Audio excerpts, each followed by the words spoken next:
Suffice it to say that if there was ever a list of all of the things parents should do on behalf of their children, murdering the other parent would not be on that list. Thank you for watching YIQU TV. Please make sure to like, comment, share, and subscribe to this particular video and this particular YouTube channel. I would greatly appreciate it. We're going to be talking about the case of Linda Stermer. So Linda Stermer was born on November the 16th, 1964. She lived in Lawrence, Michigan. She was married. She had 2 daughters, Brittany and Ashley, and later she got a divorce. In 1989, Linda met Todd Joseph Stermer, who was born just 6 days after her. On November the 22nd, 1964, they started dating, and eventually they had 2 sons, Trenton and Trevor. They also raised Linda's nephew, Corey. On August the 7th, 1993, Linda and Todd, they got married. They moved into a home that they were still building, but they were already having deep money problems. Linda owned over 31 horses, which cost a lot of money to take care of. The couple's money problems only got worse. On top of all that, Linda was accused of having an affair with a co-worker named Chris Williams. So let's talk about what happened the day of the crime. On January the 7th, 2007, roughly about 3:30 p.m., police were told that the Stermer house was on fire. When officers arrived, they found 42-year-old Todd Stermer dead outside the house. He had been burned and he had breathed in some smoke. He also had some injuries to his head, but that didn't kill him. Linda told the police that she and Todd had been arguing that morning about money. Then she went to the gas station, filled up her Chevy Blazer with some gas, and bought breakfast. After coming home, she told her sons to leave because she needed to talk to Todd.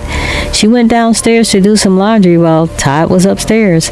She said he started yelling and then suddenly screamed like he was in pain. When she went back up, she saw him on fire. She ran outside, jumped into the family van to get some help, and back down the driveway. She said she saw Todd outside, still on fire.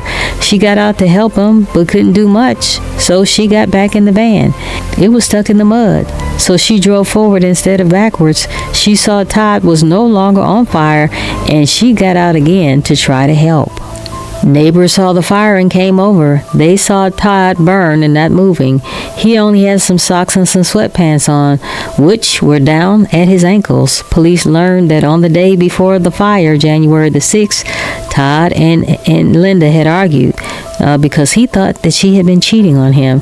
He said he wanted a divorce.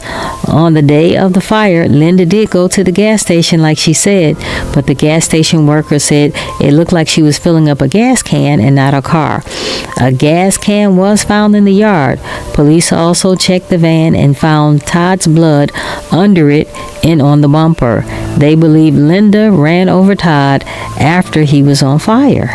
On June the 5th, 2009, 2.5 years after Todd died, Linda was arrested and charged with first-degree murder and arson. The police believe that Linda knocked Todd out or either drugged him, poured gas on him, set him on fire, and ran over him with the van. In January of 2010, Linda was found guilty and got life in prison with no chance of parole.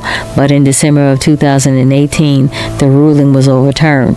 The court said she didn't get a fair trial.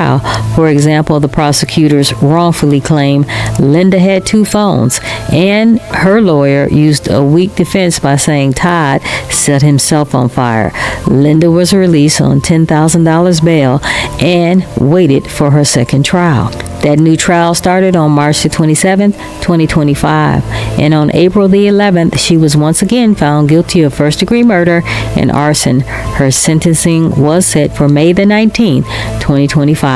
She faces life in prison again with no chance of getting out. Murder is by its nature a monstrous deed, but the one you've committed is even more gruesome than most. You lit your husband on fire and burned him alive.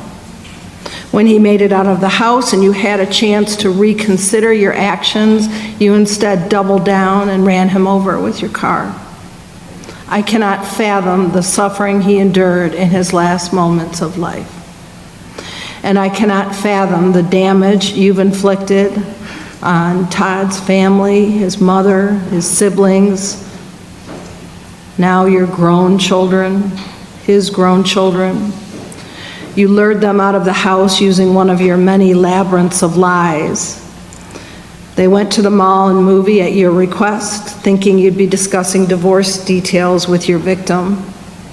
And you didn't even allow them to say their customary goodbye to their father before you murdered him. Now they live with not only the murder of their father at the hands of their mother, but the fact that had you not convinced them to leave, you may not have had your window, or at least on that date, to commit your heinous acts. Their testimony was clearly difficult, but it was compelling. Your sons displayed on the stand the courage and strength of character often associated with those who have endured significant trauma. I use the word sons loosely, as they clearly do not recognize you as their mother anymore. Suffice it to say that if there was ever a list of all of the things parents should do on behalf of their children, murdering the other parent would not be on that list. This court is to balance punishment, protection, deterrence, and rehabilitation where possible. I'm hopeful you will engage in programming when returned to the Department of Corrections, programming which may or may not provide some measure of rehabilitation, but only a sentence of life without the possibility of parole can protect others from you and deter others from committing like conduct. All right, let's check out the comments before we leave here. TW says, just get a divorce. It's that simple. Why do people do this? I agree 1,000%. Blue Jay says, these comments are wild. If a man did this to a woman, the comments will probably be completely different. Maybe so. Odd Baby says, finally a judge that says how it is. Yeah, the judge really stuck it to her. I really like what the judge said. CMDM says, all emotions only for herself. So true. It did look like that way. Somebody else says, it's very clear no one in these comment section has ever been through abuse for years. I didn't hear anything about abuse, that the husband abusing her. I don't know where you're getting that from.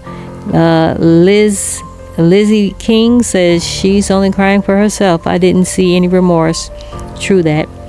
Probably some remorse for her kids. Her kids don't have nothing to do with her. And then Chrissy says all these comments about what did he do are just plain gross and evil. The man did nothing wrong. I totally agree with her. He found out this wife was having an affair and she killed him. End of story. They hate you. You're gonna die. I don't want to do this.